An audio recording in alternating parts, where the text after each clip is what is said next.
Amém. Cumprimento a todos com a paz do Senhor Jesus. Amém. Glória a Deus. Mais um dia na casa do Senhor, adorando e glorificando o nome santo dele. Você pode falar assim, mas a casa do Senhor, a minha casa é a casa do Senhor, onde ele habita. Ele é o convidado principal. E nós somos o templo do Espírito Santo de Deus, né? O Espírito Santo de Deus habita dentro de nós. E hoje, pelo fato de que nós vamos estar celebrando a Santa Ceia do Senhor, eu não poderia deixar de estar falando algo sobre Jesus Cristo. E nas minhas leituras que eu faço diário e estou lendo a palavra do Senhor, hoje o pastor já fez uma leitura que está dentro, né?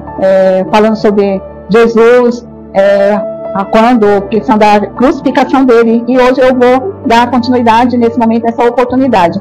Mas antes eu quero orar a Deus, primeiro, para agradecer a Ele toda a honra, a Ele toda a glória, a Ele todo o louvor. Ele é maravilhoso, Ele é conselheiro, Ele é o Deus forte, Ele é o Pai da eternidade, Ele é o Príncipe da paz.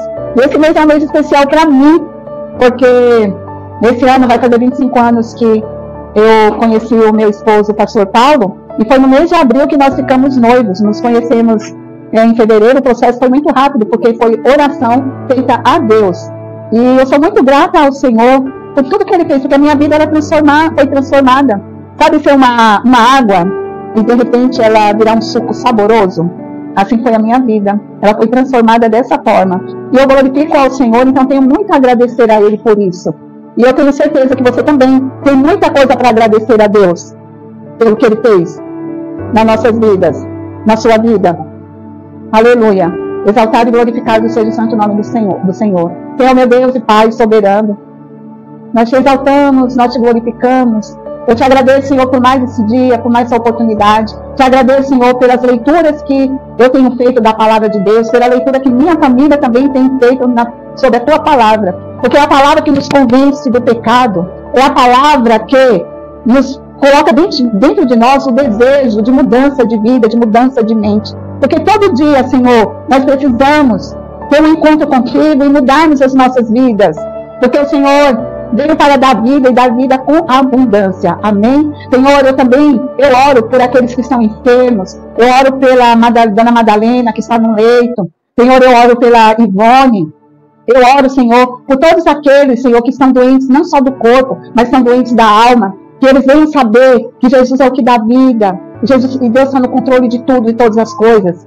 Que nós precisamos, Senhor, buscar sempre a Tua presença. Nós precisamos da Tua presença. Nós precisamos da paz que Jesus dá.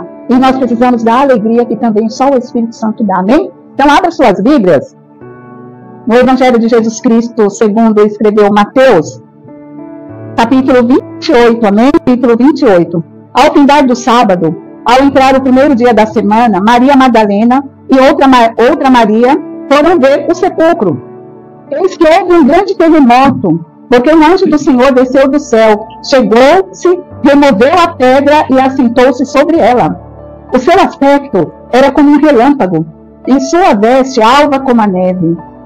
E os guardas tremeram espavoridos e ficaram como se estivessem mortos. Mas o anjo dirigiu-se às mulheres, disse: não temais, porque sei que buscais Jesus, que foi crucificado. Ele não está aqui, ressuscitou, como tinha dito. Vinde ver onde ele jazia. E depois, depressa, e dizei aos seus discípulos que ele ressuscitou dos mortos e vai adiante de vós para a Galileia. Ali o vereis. E como vos digo, e retirando-se elas apressadamente do sepulcro, tomadas de medo e de grande alegria, correram a anunciá-lo aos discípulos. Eis que Jesus veio ao encontro delas e disse: salve! E elas, aproximando-se, abraçaram-lhe aos pés e o adoraram. Então Jesus lhes disse: não temais, ide avisar aos meus irmãos que se dirijam a Galileia, e lá me verão. Agora o versículo 11 de Mateus 28. E indo elas, eis que alguns da guarda foram à cidade e contaram aos principais sacerdotes tudo o que sucedera. Reunindo-se eles em conselho com os anciãos, deram grande soma de dinheiro aos soldados, recomendando-lhes que dissessem: vieram de noite os discípulos dele e o roubaram enquanto dormíamos. Caso isso chegue ao conhecimento do governador, nós o persuadiremos e vos poremos em segurança. Eles, recebendo o dinheiro, fizeram como estavam instruídos. Esta versão divulgou-se entre os judeus até o dia de hoje. Esta versão divulgou-se entre os judeus até o dia de hoje. É interessante, né, irmãos, essa leitura aqui da palavra do Senhor. E nós vemos que desde o passado, o inimigo ele tem lutado para que a verdade não chegue ao povo. E você vê que tem um povo, os judeus, que é esse local onde existem muitas guerras, que até hoje eles esperam o Messias. Mas Jesus ressuscitou. E ali se cumpriu a palavra do Senhor. E eu quero chamar você a atenção que hoje o inimigo ele tem tentado enganar muitas pessoas de forma mentirosa, de tal forma que muita gente tem se afastado do evangelho da verdade, que é Jesus Cristo, que ele morreu e ele ressuscitou, e ele virá buscar um povo que busca a presença dele, procura obedecer a palavra, procura seguir os ensinamentos, mas tem entrado principalmente na juventude, com falsas religiões, falsos profetas, e tentando enganar o povo. Para quê? Para que esse povo não herde o reino dos céus. Então, eu convido você para que você faça examinar as Escrituras, para que o Senhor venha tirar a venda dos nossos olhos espirituais, para que nós possamos enxergar a verdade. Jesus morreu. Ele morreu, mas ele ressuscitou. E ele está à direita do Pai. E ele é o único intermediário entre Deus e o homem. Você quer falar com Deus, você está com algum problema, você está numa situação difícil, você está na depressão, você está na angústia. Fale com Deus e peça em nome de Jesus. E Jesus, ele não veio aqui só para ser não veio aqui para ser um herói, um super-herói, como muitos ficam buscando às vezes em outras fontes. Não, Jesus ele veio aqui para que nós possamos ter uma oportunidade de salvação. A nossa vida aqui, ela vai passar. Eu, em 1964, eu nasci. Hoje, eu já tenho 60 anos. Passou tão rápido. E a melhor coisa que aconteceu na minha vida foi a oportunidade de conhecer a necessidade de examinar as Escrituras para verdadeiramente eu procurar dia a dia ter mudanças de vida. Jesus disse que nós teríamos aflição. Esse encontro com Jesus não quer dizer que você vai deixar de ter aflição, mas você vai estar fortalecido. Então aqui, você viu que compraram os soldados para eles soltarem mentiras a respeito de Jesus para poder enganar.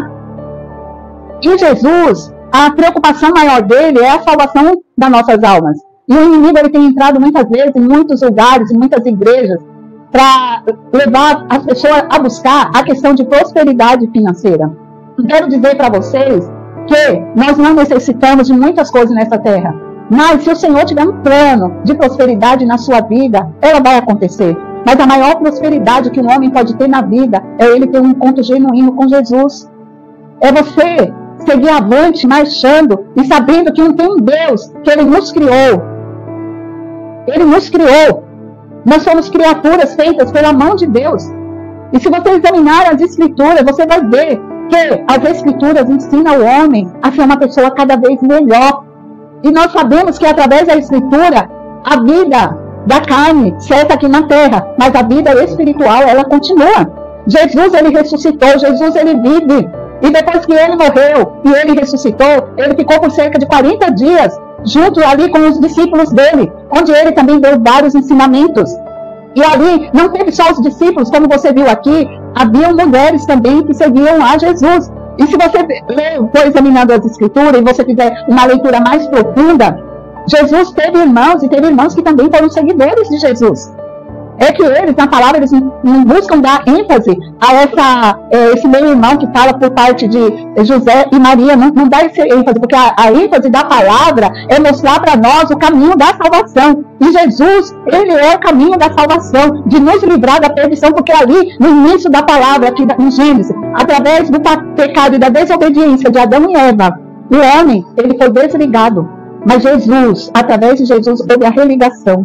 Então, que você venha meditar na palavra e saber que assim como lá no passado, Aqueles falsos profetas, aqueles falsos seguidores da palavra, persuadiram aqueles soldados para mentir, que deu um efeito que deu até hoje. Nós ainda no tempo de hoje, nós temos muitas situações que tentam afastar o homem, a mulher, o adolescente, o jovem de Deus. Mas eu digo para você, se apegue com Jesus, siga Jesus, Ele é maravilhoso, Ele nos ensina. Se você analisar os evangelhos, Jesus através de parábolas, através de ensinamentos, Ele nos ensina como devemos andar. E Ele ressuscitou, e Ele vive, Ele não está morto. Aleluia. E assim eu quero que você medite nessa palavra. É uma pequena palavra, mas para você, mas de grandiosa informação, que Jesus, Ele é maravilhoso. E nós temos que nos preocupar com nossa alma e nosso espírito nessa terra. Enquanto tem muita gente que está tão preocupado com as coisas desse mundo, que eles se contaminam. Jesus, Ele veio para descontaminar. Amém? Assim, eu agradeço, já estarei passando para o pastor Paulo, que estará dando continuidade. E eu aviso para vocês que toda tarde e domingo nós estamos realizando o culto aqui na casa, na nossa casa, até ser preparado o espaço, né? Até ser preparado o espaço, mas você é nosso convidado, às 19 horas, venha adorar a Deus, nós estamos sempre passando uma palavra de fortalecimento para vocês.